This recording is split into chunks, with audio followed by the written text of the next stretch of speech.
guys, so I'm gonna start this week's video by being brutally honest. I know a lot of YouTubers, they come on their intros and they say something to the effect of, I'm doing this week's video because it was highly requested, or you guys wanted to see this topic. Well, that's not really the case on my channel. I will typically pick my video topics any given week based on what's going on in my life at the time. So this is what happened to me earlier this week.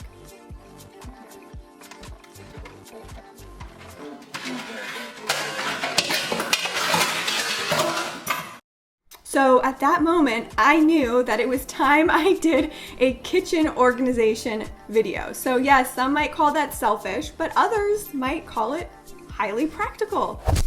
Kitchen organization was basically the next frontier. I've already done organization videos for the bedroom, general organization, makeup storage, the desk, and recently I even did car organization. So if you've missed any of my other organization videos, I will have them all linked down below for you. And if you do enjoy these types of videos, be sure that you're subscribed to my channel because I still have many more areas of the house to organize. So with all of that being said, let's go ahead and get into our kitchen organization.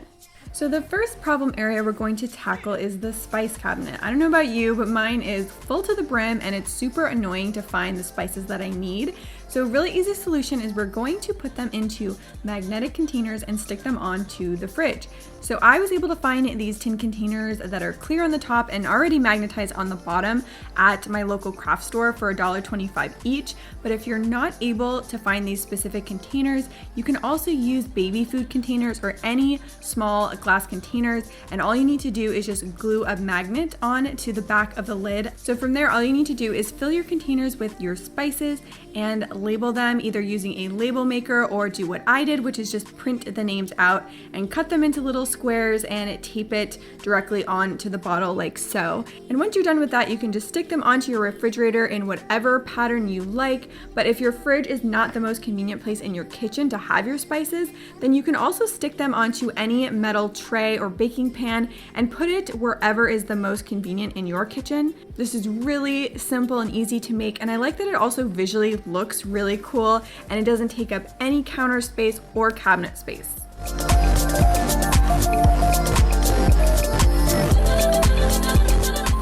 Next, I'm going to show you 3 different ways to organize some of the most troublesome kitchen items using a file holder. So the first way to use it is to organize and stack cutting boards. This is also ideal because it allows your cutting boards to air dry and not build up bacteria.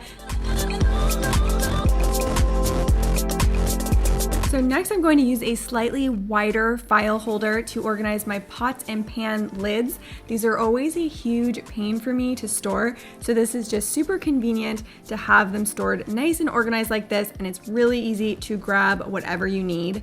And the last way is to use the same wider file stand to organize your Tupperware lids. As you saw, mine were giving me a lot of trouble falling out of cabinets, so now they are just stacked by order of size and they're out of the way and also really easy to grab quickly what I need. So using file holders around your kitchen is just a really simple way to organize a lot of different items. You can find them in any office supply store or online, and they're usually just around $5, so also really inexpensive.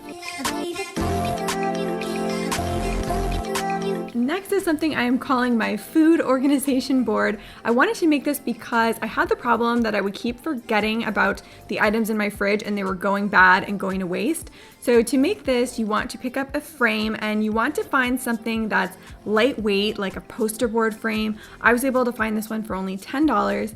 Then pick any type of pretty paper or fabric to put in the frame. I decided to go with this aqua colored fabric because I already had it and it also goes really well with my color scheme in my apartment. So you just want to cut it down to size and glue it to the back of your cardboard insert, and make sure that if you're using fabric, you pull it nice and taut so there's no wrinkles in the fabric. Then you just need to pop it back in the frame and flip it over and put whatever categories you want on the board. I personally wanted to keep track of what's fresh in my fridge so I would not forget about it, what I needed to buy, and also the meals that I could make with the items in my fridge. So you can use those categories or any categories you like. I printed them out and glued them onto the board like so. And I also glued on a tear out pad that I can use for the shopping list and just tear off the piece of paper when I'm going to the store. Then you want to glue magnets onto the back of the frame. You want to make sure you're using strong magnets, and I found that this type of industrial strength glue worked better than the hot glue, and you want to put a lot on there just to make sure that it's totally secure. Then just stick it onto your fridge, and you can use dry erase markers to make your lists and erase them once you're done. I find this so helpful to have, and it helps Ryan and I keep track and stay on the same page of everything going on in our refrigerator. One another, die for each other. We're cool for the summer. Next is a really easy solution for falling kitchen towels. I don't know what it is, but my kitchen towels are always on the floor. So all you need to do is use fabric glue or fabric hot glue to adhere Velcro strips to the edges of your kitchen towels. This way you can stick them together and your towel will not fall down, and when you need to wash your towels, it will come right off, and it is machine washable since we're using fabric glue. So last up, we're going to tackle probably the most disorganized area in my entire kitchen, and that is where I store my teas. So for this, I decided to use a mason jar organization system because it will work for any type of tea. So you just want to transfer your tea into the mason jars and label them with chalk labels if possible. So this way you can change the labels if you need to in the future. I like this method because, like I said, it works for any type of tea. So loose leaf tea, individually wrapped bags, or individual bagged teas. Everything will fit in these mason jars, and I decided personally to print out labels because I have bad handwriting, but you can use a label maker or chalk to label your teas. Then we're going to use the box that the mason jars came in as its storage container, so they're nice and organized, but we want to make it look prettier than this. So I decided to paint mine white, and the key to painting cardboard is you want to use a primer first.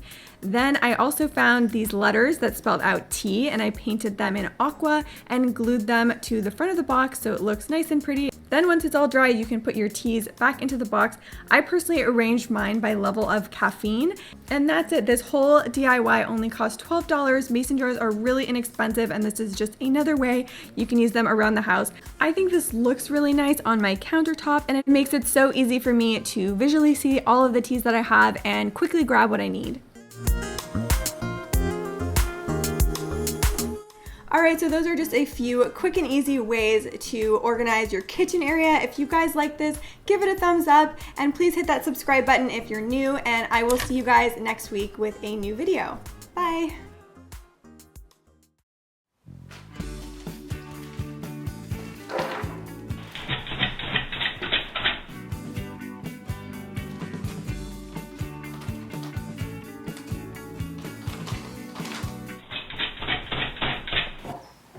What is that? What?